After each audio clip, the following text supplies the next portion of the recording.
Super six super hit అంటూ ఈరోజు అనంతపురంలో టీడీపీ కూటమి పార్టీలు బహిరంగ సభ నిర్వహించాలని నిర్ణయించడం చాలా హాస్యాస్పదం, అపహాస్యం. టీడీపీ కూటమి అధికారంలోకి వచ్చేదానికి ప్రధాన కారణం సూపర్ సిక్స్ హామీలు. అధికారంలోకి వచ్చి 15 నెలలైంది. ఇప్పటి వరకు సూపర్ సిక్స్ హామీల్లో ప్రధానమైన హామీలు అమలుకు నోచుకోలేదు. అందులో ప్రధానమైనది యువతకు సంబంధించి నిరుద్యోగ భృతి కింద ప్రతి నిరుద్యోగికి నెలకు 3,000 రూపాయలు ఆర్థిక సహాయం చేస్తామని మేనిఫెస్టోలో సూపర్ సిక్స్లో చెప్పడం జరిగింది. అధికారంలోకి వచ్చి 15 నెలలైంది. ఇంతవరకు అమలుకు నోచుకోలేదు. ఈ 15 నెలల్లో ఒక్కొక్క నిరుద్యోగికి 45,000 రూపాయలు ఎగ్గొట్టింది టీడీపీ కూటమి ప్రభుత్వం. అంటే యువతను నమ్మించి మోసగించింది. రెండవది ఆడబిడ్డనిది. సూపర్ సిక్స్ హామీల్లో ప్రధానమైన హామీ 19-59 సంవత్సరాల మధ్య వయసు ఉన్న ప్రతి ఆడబిడ్డకు నెలకు 1,500 రూపాయలు ఆర్థిక సహాయం చేస్తామని చెప్పడం జరిగింది.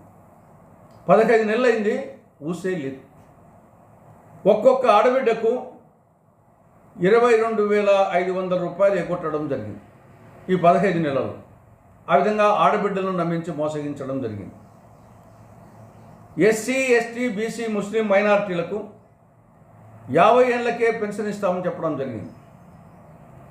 ఈ మధ్య వయసు ఉండేవాళ్ళు 60-50 మధ్య ఉండేవాళ్ళు దాదాపు 17 లక్షల మంది ఉంటారు. 15 నెలల నుండి దాన్ని ఊసేయలేదు.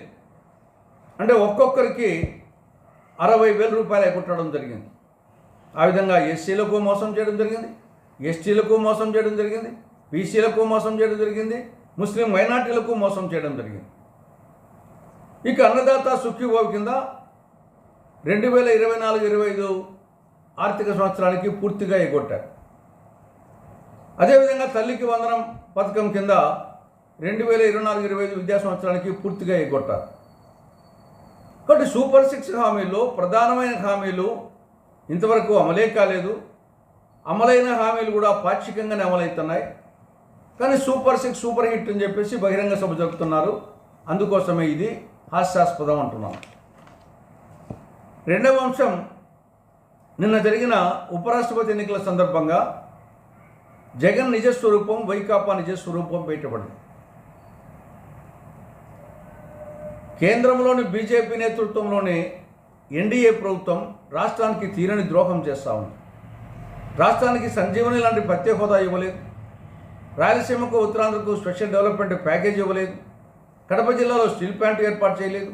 దుగరాజపట్నం ఓడరేవు ఏర్పాటు చేయలేదు. ఈ విధంగా చట్టంలోని అనేక అంశాలు అమలు చేయకుండా కేంద్రంలోని బీజేపీ నేతృత్వంలోని ఎన్డీఏ ప్రభుత్వం రాష్ట్రానికి తీరని అన్యాయం చేస్తూ ఉంటే నిన్న ఉపరాష్ట్రపతి ఎన్నికల్లో ఎన్డీఏ కూటమి బలపరిచినటువంటి రాధాకృష్ణన్కు ఓటు వేయడం జరిగింది. అంటే తన స్వార్థ ప్రయోజనాల కోసం రాష్ట్ర ప్రయోజనాలను తాకట్టు పెడతాడు జగన్మోహన్ రెడ్డి అని చెప్పేసి దీన్ని బట్టి అర్థమవుతుంది. మరొక్కసారి రాష్ట్రంలో బీజేపీ అంటే బి అంటే బాబు, జే అంటే జగన్, పి అంటే పవన్ అనేది మరొకసారి ఉపరాష్ట్రపతి ఎన్నికల సందర్భంగా నిరూపితమైంది.